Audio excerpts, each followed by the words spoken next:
The psychology of people who feel everything too deeply. You felt it again today. Something small happened. A tone of voice. A look that lasted a fraction too long. A message that was slightly colder than usual. Something that most people around you would not even register. And you registered it completely. It moved through you like weather. You spent time with it. You turned it over. You felt the edges of it. And somewhere, in the back of your mind, the familiar voice arrived. The one that has been arriving your whole life. You are too sensitive. You are overreacting. You feel everything too much. You have been hearing some version of that since you were small. Maybe it was said directly. Stop being so dramatic. It is not that serious. Toughen up. Maybe it was said more gently, but with the same message underneath.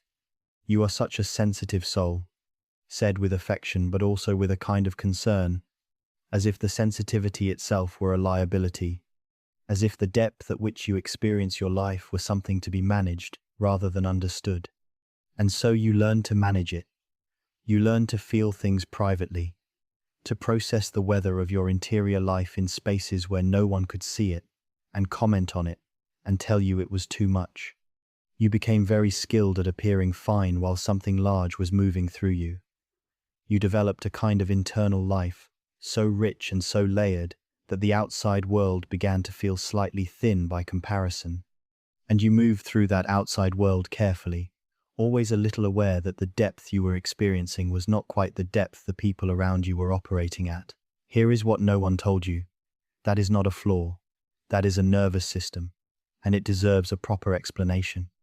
In 1996, a psychologist named Elaine Aron introduced the concept of the highly sensitive person, which she abbreviated to HSP. Her research identified that approximately 15 to 20% of the population carries a trait she called sensory processing sensitivity. This is not a disorder. It is not a diagnosis. It is a measurable, heritable, neurologically distinct way of processing information. The highly sensitive person processes sensory and emotional information more deeply and more thoroughly than the non-sensitive person. They notice more, they feel more, they make more connections. They are moved more easily by beauty, by music, by the emotional states of the people around them. And they are also more easily overwhelmed by overstimulation, by conflict, by environments that are too loud or too busy or too emotionally charged. Aron's work has been replicated and expanded significantly. We now know that high sensitivity appears across more than 100 species, which suggests it is not an accident of human evolution, but a genuine survival strategy.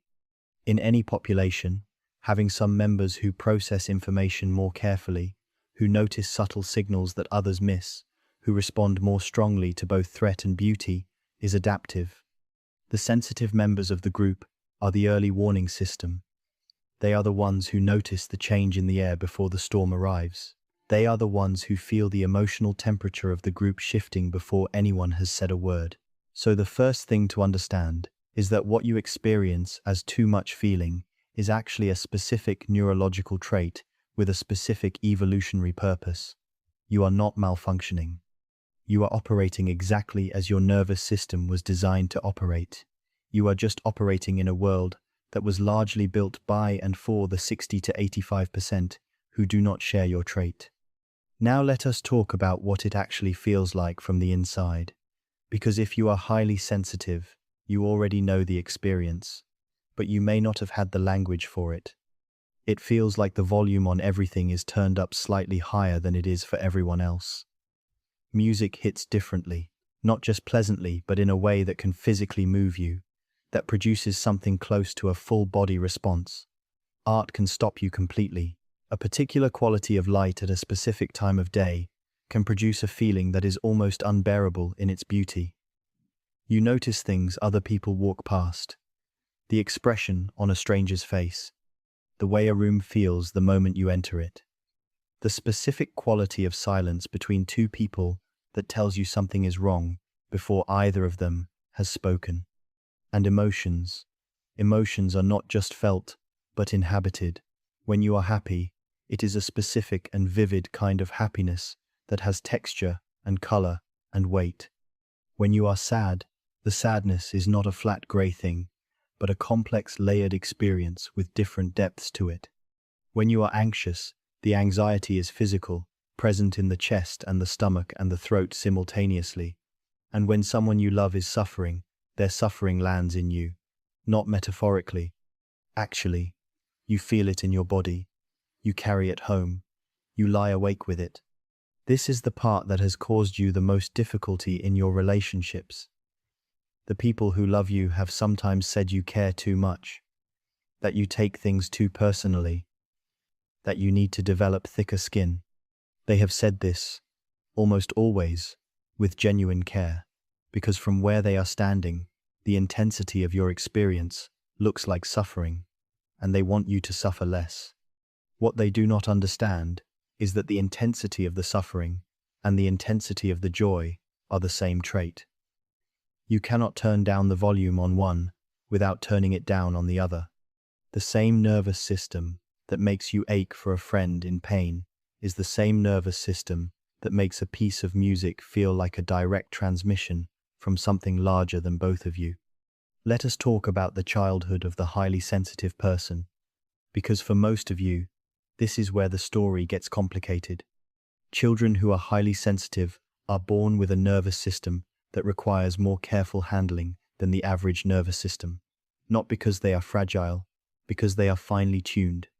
They need more time to transition between activities. They need more processing time after difficult experiences. They are more affected by family conflict, by raised voices, by the emotional atmosphere of the home. They pick up on things that adults do not realize they are broadcasting. They need more words to explain the world, because the world is producing more data for them to process. In families that understand this and respond to it, highly sensitive children thrive. The research is clear on this. When a sensitive child is raised in a warm, attuned, responsive environment, their sensitivity becomes a genuine strength. They develop extraordinary emotional intelligence. They become the people who notice what others need, who make the room feel better just by being in it, who create art and music and writing that moves other people precisely because they themselves were moved so completely.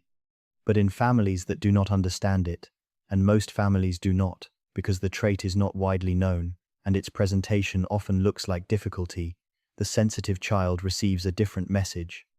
The message that their experience is too much, that their reactions are disproportionate, that they need to regulate themselves differently, to be more like their siblings or their peers who do not seem to have this problem.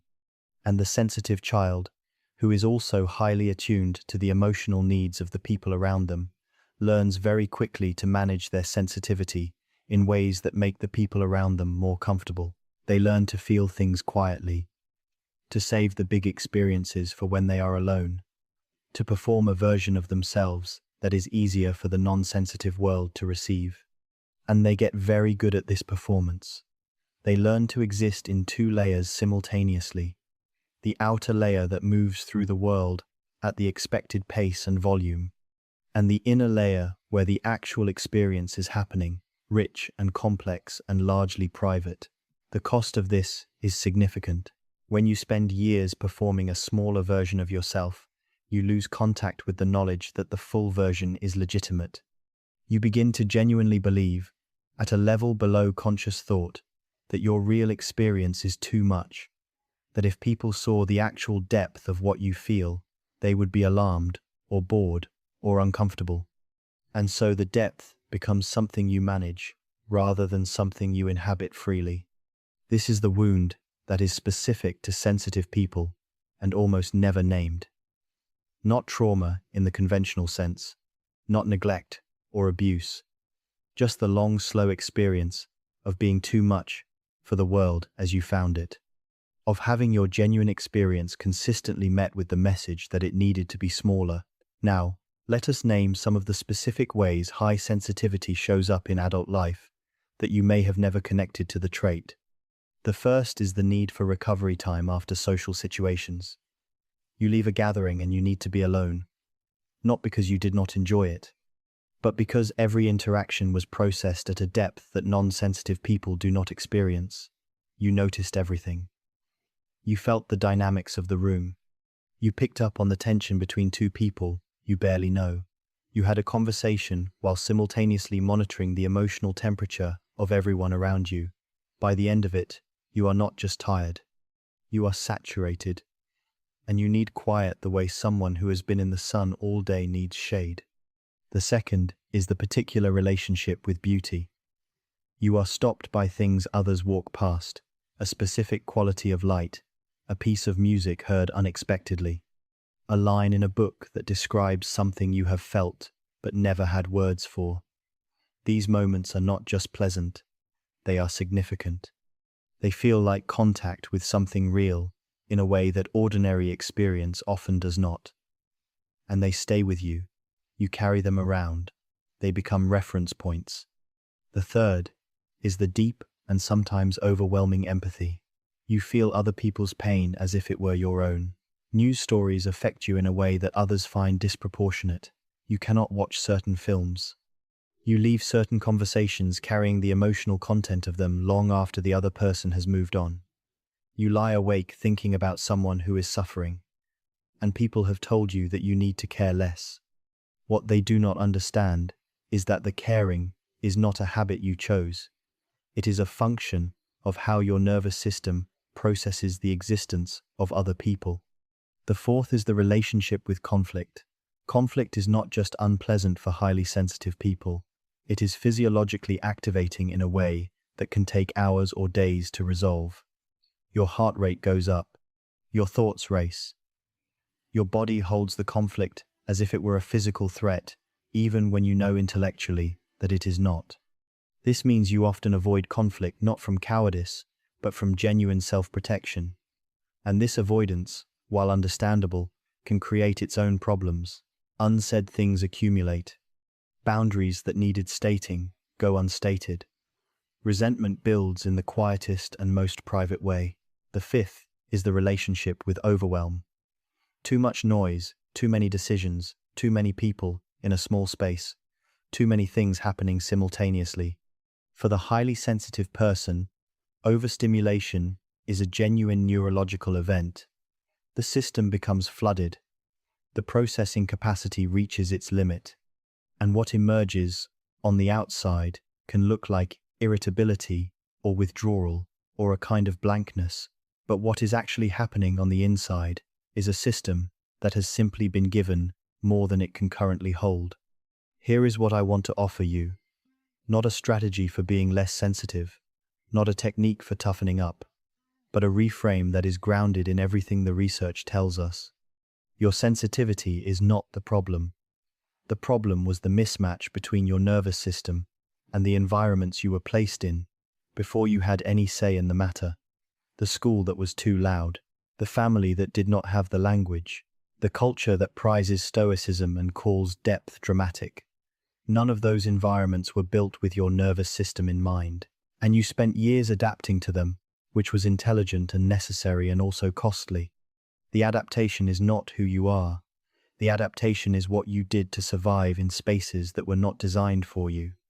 Underneath it is a person who feels the world with extraordinary depth and precision, who notices what others miss, who brings a quality of attention to everything they touch that most people can only approximate, who is capable of a kind of love and a kind of art and a kind of presence that the world genuinely needs.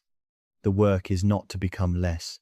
The work is to stop apologizing for what you are and start building a life that has enough room in it for the actual size of your experience.